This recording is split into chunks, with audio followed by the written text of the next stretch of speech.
Ki Hajar Dewantara ini adalah sama-sama kita ketahui bahwa Bapak pendidikan di Indonesia. Nah, azas pendidikan dari Ki Hajar Dewantara itu adalah salah satu adalah menyatakan bahwa tujuan dari pendidikan itu adalah menuntun segala kodrat yang ada pada anak agar mereka dapat mencapai keselamatan dan kebahagiaan yang setinggi-tingginya, baik itu sebagai manusia maupun sebagai anggota masyarakat. Nah, seorang guru itu hanya bisa menuntun bagaimana anak itu memiliki karakter yang baik, memiliki kemampuan dalam berpikir yang baik. Nah, yang dituntutnya apa saja? Yang dituntut sesuai dengan kodrat. Kodrat itu ada dua. Yang pertama adalah kodrat alam, yang pertama adalah kodrat alam, yang ketiga adalah kodrat zaman. Apanya yang dituntut dalam kodrat alam? Nah, kodrat alam, pada kodrat alam ini guru hanya bisa menuntunnya saja dan tidak bisa mengubah anak tersebut. Atau bisa kita lebih kenal dengan kodrat alam ini adalah memang karakter anak itu seperti itu. Yang apa yang mempengaruhi? Yang mempengaruhi adalah lingkungan keluarganya. Kalau dalam keluarganya itu baik, ya baik anak itu. Kalau di dalam keluarga itu anak itu diberikan pembelajaran tentang agama ataupun tentang karakteristik baik, nah maka anak itu akan sesuai dengan pendidikan agama. Tapi kalau anak itu di dalam keluarga orang tuanya tidak peduli, berkata kasar, nah maka anak juga akan seperti itu. Nah, kita seorang guru hanya bisa menuntun saja, tidak bisa kita merubahnya. Nah, dan terus yang kedua adalah kodrat zaman. Nah, dalam kodrat zaman ini kita kita dalam pembelajaran, misalnya kita dulu belajar tidak pakai fokus seperti ini.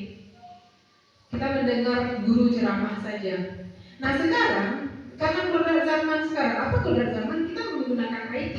Nah, makanya kita pakai fokus atau kita dalam pembelajaran daring kemarin kita pakai Zoom, Google Meet dan sebagainya, Google Form dan sebagainya. Nah, itu kita memanfaatkan perkembangan zaman tadi itu. Nah, jadi kita dalam pembelajaran kita tidak harus berinovasi terus. Tidak bisa kita dulu kita mendapatkan pembelajaran dari guru seperti ini, itu kita akan berkasih ke anak-anak. Tidak bisa, karena anak itu berbeda. Kita yang dulu waktu SD dengan anak sekarang yang waktu SD itu sangat berbeda. Karakternya juga sangat berbeda-beda. Makanya seorang guru itu harus inovatif dan kreatif. Itulah yang disebut dengan menuntun secara kodrat zaman. Nah, terus Ki Hajar Dewantara juga mengibaratkan bahwa seorang anak itu adalah bibit padi, bibit jagung gitu kan. Nah, yang seorang guru itu siapa? Yang seorang guru itu adalah petaninya.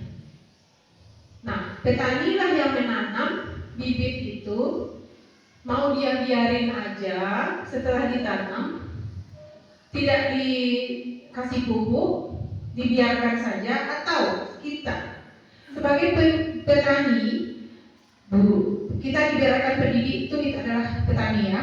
Petani pendidik itu dia akan menanam padi itu, dia rawat, dia kasih pupuk. Terus dia lihat hama penyakit yang akan merusak padi itu. Nah, padi itulah yang kita ibaratkan seorang murid atau peserta didik. Nah, tanah atau lahan kebun itu adalah sekolah. Nah, tanah yang baik otomatis adalah tumbuh kembangan padi itu juga akan baik. Tanahnya kering, otomatis tumbuh tanaman itu juga tidak akan bagus. Nah, jadi pendidik, petani yaitu kita ibaratkan guru tadi, kalau kita ibaratkan petani, dan tanah atau lahan kita ibaratkan sekolah, itu sangat berperan penting dalam perkembangan peserta didik tadi, yaitu padi. Nah, padi, kita tanam padi, terus setelah panen kita tidak nanam jagung, kita nanam padi lagi, tapi kita jangan jagung. Otomatis tidak sama cara menanamnya. Mungkin padi pakai air, ada airnya. Jagung kering tanamannya itu. Nah, jagung dan padi itu adalah anak murid kita. Jagung dan padi itu adalah siswa kita. Berbeda karakter dan berbeda sifat. Berbeda juga dia dalam pembelajaran. Makanya tidak kita samakan cara pembelajarannya kepada anak-anak. Jadi harus variatif, berinovasi. Nah, kembali lagi kita seorang guru harus jadi inovatif. Nah, kita juga harus tahu, nah kalau misalnya pagi ini begini, nah cara kalau dia gagal, terus kita harus berevaluasi gimana supaya padi itu nanti tumbuh berkembang dengan baik. Terus yang dituntun atau kodrat zaman tadi, peraman dan kodrat zaman itu tadi, apanya yang dituntut, apa anak yang kita tuntut itu? Yang kita tuntut adalah yang pertama budi pekerti. Ya, budi pekertinya itu yang harus kita tuntun supaya dia menciptakan cipta atau kognitif, afektif dan psikomotor. Mungkin Ustaz-Ustazah sudah tahu ya apa itu kognitif. Ini pengetahuan, dia bisa menciptakan, terus rasa afektif, sikap, dan psikomotor dia bisa membuat sebuah ide atau karya gitu. Nah, budi pekerti ini juga mempengaruhi dan dipengaruhi oleh keluarga juga, dipengaruhi juga oleh orang-orang. Tapi di sekolah kita bisa menuntun, mengembangkan karakter anak tadi. Nah, jadi Ki Hajar Dewantara juga memiliki azas, yaitu trilogi pendidikan. Mungkin sudah pada tahu ya Ustaz-Ustazah. Yaitu yang pertama Ingarso Suntulodo, Ingmadia Mangunkarso, Tuturi Handayani. Nah, mungkin ini selama ini semboyan gitu aja. Ternyata dalam proses menuntut kita juga harus memberikan teladan. Kita tidak hanya menuntut, kita harus memberikan teladan dan contoh yang baik kepada anak kita. Sebelum kita menyuruh begini, kita juga yang harus kasih teladan dulu. Ingmadia Mangunkarso, dia memberikan motivasi supaya anak itu menciptakan sebuah karya, supaya anak itu berpikir kritis dan sebagainya. Dan Tuturi Handayani itu guru itu memberikan dorongan dan arahan. Jadi tidak ditinggalkan saja anak itu setelah kita kasih teladan, terus tetap kita kasih dorongan nanti kalau dan memberikan arahan. Terus apa saja lagi? Ya, ini dia nih. Ini yang sering digadang-gadang dalam program pendidikan dari Mas Menteri hari ini, yaitu pembelajaran yang berpihak pada murid. Berpihak pada murid ini maksudnya gimana? Mungkin pernah mendengar kata-kata menghamba pada murid, ya, menghamba pada murid. Nah, itu maksudnya adalah berpihak pada murid. Pembelajaran yang mengutamakan perkembangan murid. Perkembangan pembelajarannya, perkembangan karakternya dan sebagainya. Memikirkan kebutuhan murid. Apa sih yang dibutuhkan oleh murid? Nanti akan kita bahas apa saja kebutuhan murid. Dan yang ketiga adalah perkembangan murid sesuai kodrat zaman dan kodrat alam tadi. Kebutuhan murid itu misalnya kayak SD itu kan banyak ya. Kadang-kadang anak SD itu banyak tingkah dan sebagainya. Kadang-kadang kita nggak tahu dia itu maunya apa, dia itu marah-marah atau tantrum, anak kecil ya namanya. Nah, jadi belum bisa dia itu untuk mengungkapkan secara inisiatif gitu. Jadi kita lah yang akan memotivasi dia. Nah, supaya perkembangan berpihak kepada dia, kepada murid, mau belajar seperti apa, jadi kita komunikasikan dengan murid. Anak bisa bebas berpikir, bebas belajar agar mencapai kebahagiaan endingnya apa? Akhirnya apa? Kebahagiaan. Kalau anak merasa kebahagiaan, bahagia dia belajar, berarti dia sudah merdeka. Ada 6 dimensi yang digadang-gadang oleh pendidikan di Indonesia sekarang. Ini pedoman pendidikan di Indonesia sekarang, yaitu profil pelajar Pancasila. Profil pelajar Pancasila. Nah, apa saja isinya? Yang pertama sekali adalah beriman, bertakwa kepada Tuhan Yang Maha Esa dan berakhlak mulia. Beriman, bertakwa, serta berakhlak mulia. Jadi tidak hanya dengan Allah, tapi haqqun minan nas juga. Yang kedua adalah berkebinekaan global. Nah, berkebinekaan global ini apa? Berkebinekaan global ini kalau secara sederhananya Zawi bilang ini adalah mengaitkan pembelajaran dengan daerah atau tradisi daerah, suku. Kalau kita Minangkabau, ada kata-kata alam terkambang jadi guru. Apa artinya, Ustazah? Belajar dari alam. Kita bawa anak itu belajar di alam, kayak gitu. Misalnya dia mengenal jenis-jenis tumbuhan, ya udah kita bawa dia ke luar. Jangan dia.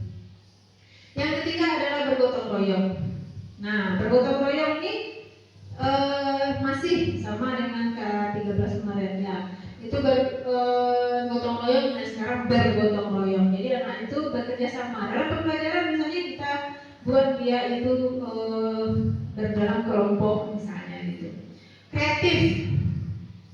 Ini yang sulit sebenarnya, menciptakan kreativitas di anak-anak. Kadang-kadang guru ya lebih suka memberikan saja tanpa memberikan feedback, tanpa berbalik. Pokoknya begini, kerjakan ini. Tapi sekarang kita harus kreatif, suruh anak itu kreatif. Dia mau ciptakan apa gitu. Terus bernalar kritis. Nah, sesuai pengalaman, bernalar kritis ini lebih ke mengambil keputusan, yaitu bermusyawarah dan sebagainya. Melakukannya sendiri, mengusahakannya sendiri. Walaupun tetap dengan arahan dari guru gitu. Dan itulah 6 dimensi yang harusnya wajib dimiliki oleh. Budaya positif itu apa? Budaya positif itu budaya. Kalau kita artikan budaya itu kan kebiasaan, habit, sesuatu yang dilakukan gitu ya, yang terbiasa kita lakukan. Tapi positif.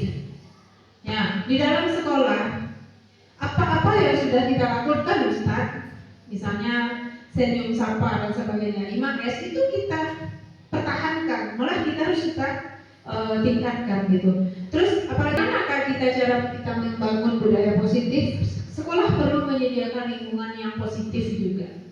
Otomatis positif semuanya ya, aman, nyaman agar murid mampu berpikir, bertindak dan disiplin positif itu akan terbentuk kalau memang benar-benar self disiplin atau disiplin diri sendiri. Memang diri sendiri yang mendisiplinkan diri kita. Nah, setelah kita sudah ada disiplin positif kita, sudah ada bagaimana membangun disiplin dari diri kita ini, komitmen dalam diri kita, maka nanti akan ada motivasi internal atau motivasi dalam diri kita sendiri. Nah, terus ini yang paling utama. Ini yang paling utama sekali. Kita siswa harus tahu dulu, mengetahui dulu tujuan dan nilai-nilai yang dicapai dari disiplin tadi. Kita pakai main motor pakai jalan kan, Ustazah? Ya, supaya apa? Takut polisi. Keselamatan. Nah, ada nilainya. Nilainya adalah kita naik motor pakai helm, nilainya adalah keselamatan. Masa pandemi sekarang, kita pakai masker. Kenapa pakai masker, Ustazah Dila? Takut ke pemerintah gitu. Ya, kenapa kita pakai masker? Ya, tadi keselamatan, kesehatan kita yang kita jaga gitu supaya tidak tertular dari COVID. Nah, itu contoh realnya. Tapi dalam pembelajarannya tadi Zaril bilang, untuk apa mereka melakukan itu? Ada 3. Yang pertama itu motivasi kita melakukan sesuatu itu karena menghindari ketidaknyamanan atau hukuman. Ya contoh tadi anak tuh PR karena tidak nio dapat hukuman dari ustazah. Yang kedua, untuk mendapatkan imbalan atau penghargaan dari orang lain. Misalnya anak mereka inginkan dan menghargai diri sendiri dengan nilai-nilai yang mereka percaya. Kita tahu tadi nilainya kan. Nah dia melakukan itu yang mereka inginkan karena saya memang harus belajar gitu misalnya. Karena menghargai dirinya sendiri dengan nilai-nilai yang mereka percaya. Nah, tujuan disiplin positif itu adalah menanamkan motivasi yang nomor 3. Apa yang kita yakini di dalam kelas itu? Yang tadi ya, nilai-nilai tadi ya. Nah, keyakinan kelas itu lebih bersifat abstrak. Ya. Yang kedua berupa pernyataan universal, pernyataan umum saja. Nah, terus yang ketiga dibuat dalam bentuk positif, dapat diterapkan di lingkungan kelas. Nah, dapat diterapkan di lingkungan kelas. Jadi sesuai kondisi sekolah kelasnya, mungkin saja kelas 1A dengan 1B itu berbeda keyakinan kelasnya. Kelas 6 dengan kelas 5 berbeda dengan keyakinan kelasnya. Terus semua warga kelas itu ikut berkontribusi dalam pembuatan keyakinan kelas. Jadi anak-anak itu memberikan pendapatnya tentang apa yang harus diyakini dalam kelas itu. Nah, itu sudah berpihak kepada murid. Terus harus ada evaluasi. Semester sekarang sudah tercapai misalnya 3. Kita cari lagi untuk mengevaluasi kontrak kesepakatan keyakinan kelas atau lebih dikenal dengan melalui kesepakatan kelas. Ada cinta dan kasih sayang, kesenangan, kebebasan, penguasaan dan jadi kita harus mendeteksi dulu sebelum kita mengetahui masalah, sebelum kita menyelesaikan suatu masalah kita cari dulu apa sih kebutuhan dasar dari anak ini gitu. Contohnya kita yang dalam kondisi belajar yang tidak mau mengerjakan kegiatan PR, kegiatan yang lainnya atas perintah kita, kalau kita biarkan tentu tidak ada kegiatan berlanjut. Gitu. Nah, jadi bagaimana kita mengatasi hal ini? Kita bikin dulu keyakinan kelasnya melalui kesepakatan kelas. Guru bilang studi boleh, bikinlah kesepakatan kelas. Kesepakatan kelas itu apa yang harus disepakati seandainya nggak bikin PR, ini kasih PR ini. Seandainya tidak kamu bikin, ayo kita sepakat mau diapain. Memberikan kepada mereka dulu kenapa saya harus bikin tugas ini gitu. Kasih dia nilai-nilai, beri dia pengertian. Kita sudah setiap kelas sudah memiliki keyakinan kelas. Ustaz cuma bilang begini aja lah, sudah sepakat ya, kamu harus bikin tugasnya. Kalau enggak apa? Nah, sanksi tadi kita ganti katanya Ustaz menjadi konsekuensi. Itu jadinya konsekuensinya itu lagi sanksi, kita ganti konsekuensi. Kesepakatannya jelas adalah kami atau siswa SD IT kelas 3A senantiasa membantu teman yang memerlukan bantuan. Dia harus punya keyakinan kelas dulu yang dibuat. Kita buat sama-sama dengan orang siswa peserta didik kita. Kita sepakati tanda tangan Ustaz. Mau cap jempol, mau stick jari.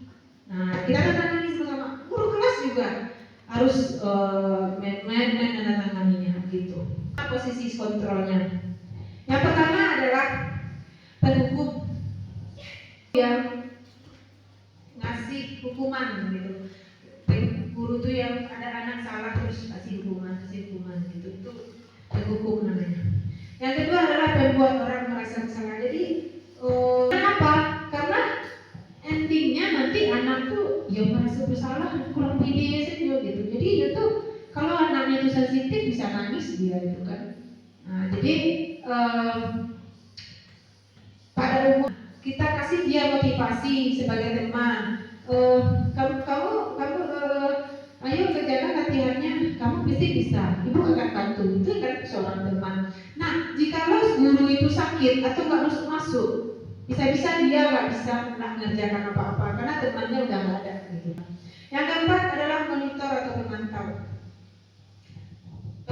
Monitor secara pendidik yang memonitor atau memantau ini memantau perkembangan siswa itu. Misalnya dia melakukan kesalahan, misalnya kebutuhan dasarnya adalah dia itu nggak ada cinta dan kasih sayang, berarti dia itu minta perhatian sama kita ya, sama guru. Kamu kan ya guru pantau aja terus dipantau, dia nggak bisa lepas jadinya nggak mandiri. Contohnya lagi adalah jadi dia itu dia tidak mengerjakan tugas ya. Terus kita kasih dia, kamu harus selesaikan ya dalam waktu segini, misalnya tidak selesai mengerjakan latihan, terus pas keluar main harus selesai. Nah dipantau, guru pantau, nah ditinggalin aja. Kalau yang kelima adalah manajer. Nah ini adalah posisi paling utama dalam bagi seorang peserta didik. Manajer, jadi dia manage, dia atur anak itu sedemikian rupa supaya dia dia melakukan kesalahan, terus kita apain? Nah di manajer ini kita ngapain aja? Nah di apa itu restitusi? Restitusi itu adalah proses menciptakan kondisi bagi murid untuk memperbaiki kesalahan mereka, sehingga mereka bisa kembali kepada kelompok mereka dengan karakter yang lebih kuat. Nah, yang pertama adalah stabilkan identitasnya dulu. Menstabilkan identitas anak tuh, diri anak tuh. Nah, kalau dalam teori kontrol kita semua akan melakukan yang terbaik yang bisa kita lakukan. Nah, dalam menstabilkan ke identitas itu kan anak bersalah. Terus kita tegur kan? Kita tegur. Misalnya dia buang sampah sembarangan. Kita bilang apa biasanya? Ustaz Amin kita bilang apa? Kalau kita buang sampah, anak buang sampah sembarangan, kita biasanya bilang apa? Masukin sampah tuh, ambil sampah tuh balik. Gitu kan itu bilangnya. Nah ternyata kita harus tampilkan dulu identitas mereka. Kita panggil ya kan. Ini secara simpel aja dari bilang kita panggil. Sini, tadi ngapain gitu. Buang sampah harusnya di mana? Di situ dibuang sampah. Kok buangnya di situ? Pastinya diam kan? Pastinya diam. Kok buang sampah di situ? Pasti diam. Terus dia salah kan? Tahu dia salah kan? Kita stabilkan di maksud identitasnya. Ya nggak apa-apa. Setiap orang itu punya salah. Zahir juga punya salah. Tapi kamu bukan satu-satunya yang buang sampah sembarangan di muka bumi ini. Jadi kita stabilkan dulu karena dia udah merasa salah tadi. Nah, saya juga punya salah gitu. Tahu kamu salah? Iya. Nah, terus tahu dia kan? Nah, terus kita validasi tindakannya salah tadi. Kita benerin salahnya tadi. Terus kenapa tadi itu dibuang sampah sembarangan? Segala sesuatu yang kita lakukan, mau buruk, mau jelek, mau baik, mau benar, pasti ada alasan. Kita datang terlambat ke sekolah pasti ada alasan. Pasti.